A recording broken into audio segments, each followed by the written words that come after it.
বর্তমান সরকার একটি জুলাই সনদ বিভিন্ন রাজনৈতিক দলে পাঠিয়েছে, আমাদের কাছেও পাঠিয়েছে। সেখানে তারা আমরা অবাক বিস্ময়ে দেখলাম যে রাজনৈতিক দলের ঐক্যমত নিয়ে যেই সনদটি গৃহীত হবে সেটি নাকি সংবিধানের উপরে স্থান পাবে। এটি তো কখনো হতে পারে না। সারা পৃথিবীতে সংবিধান প্রণয়ন করে নির্বাচিত প্রতিনিধিরা। বাংলাদেশেও এটি হয়ে এসেছে, আগামী দিনেও ইনশাল্লাহ সেটি হবে। কোনো অনির্বাচিত ব্যক্তি দ্বারা সংবিধান সংশোধন হতে পারে না। আমরা একটি সুষ্ঠু নির্বাচন চাই অন্তর্বর্তীকালীন সরকারের অধীনে। আশা করি সুষ্ঠু নির্বাচন পাব এবং সেখানে নির্বাচিত প্রতিনিধিরাই ঠিক করবে বাংলাদেশের সংবিধান কেমন হবে। সংবিধান যে কোনো সময় যে কোনো দল পরিবর্তন করতে পারে। আমরা বিদ্যমান বর্তমানে যে ক্ষমতাসীন অন্তর্বর্তীকালীন সরকার রয়েছে তারা তো এই সংবিধানের অধীনেই তারা প্রতিদিন কার্য পরিচালনা করছে, শপথ নিয়েছে উপদেষ্টা হিসাবে, প্রধান উপদেষ্টা হিসাবে।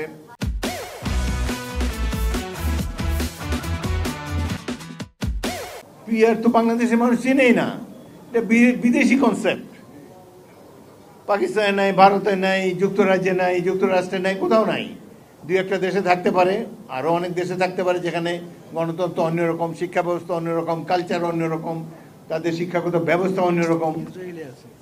ইসরায়েলে আছে এই ধরনের একটি বাংলাদেশের জনগণ তো একজন নেতাকে খুঁজে বেড়ায় যার কাছে আপদে বিপদে তারা আশ্রয় নিতে পারে, যিনি তাদেরকে আপদে বিপদে রক্ষা করবেন, এলাকার উন্নয়ন করবেন।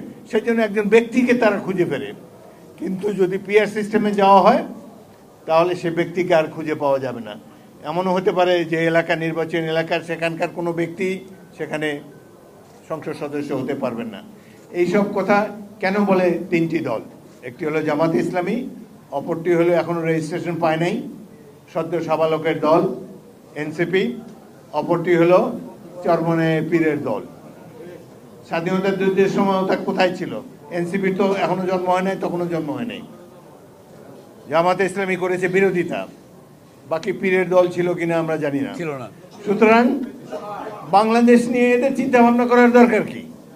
Leave it to people of Bangladesh. বাংলাদেশের জনগণ স্থির করবে আগামী নির্বাচনে তারা কি ব্যবস্থা চায়, তারা কোন ধরনের সংবিধান চায়, তারা কি কি সংস্কার রাষ্ট্রযন্ত্রে চায়, সেটি নির্বাচিত জনপ্রতিনিধিরা স্থির করবে। আমরা রাজনৈতিক দলসমূহ আমাদের ইলেকশন ম্যানিফেস্টোতে বলবো, আমরা নির্বাচনী ম্যানিফেস্টোতে আমাদের যেমন 31 দফা আছে, অন্যরাও 31 দফা, 41 দফা, 51 দফা, যত দফা দেওয়ার দেন। কিন্তু জনগণই রাষ্ট্রের মালিক, জনগণ স্থির করবে কিভাবে বাংলাদেশ নামক রাষ্ট্রটি চলবে। এই 5-6 জন ব্যক্তি, কেউ আমেরিকার থেকে এসেছে, কেউ লন্ডন থেকে এসেছে, তাদের কথায় তো সংবিধান পরিবর্তন হতে পারে না। এবং তাদের 2-4 জনের অভিমত কখনো সংবিধানের উপরে প্রায়োরিটি প্রতিকার পেতে পারে না।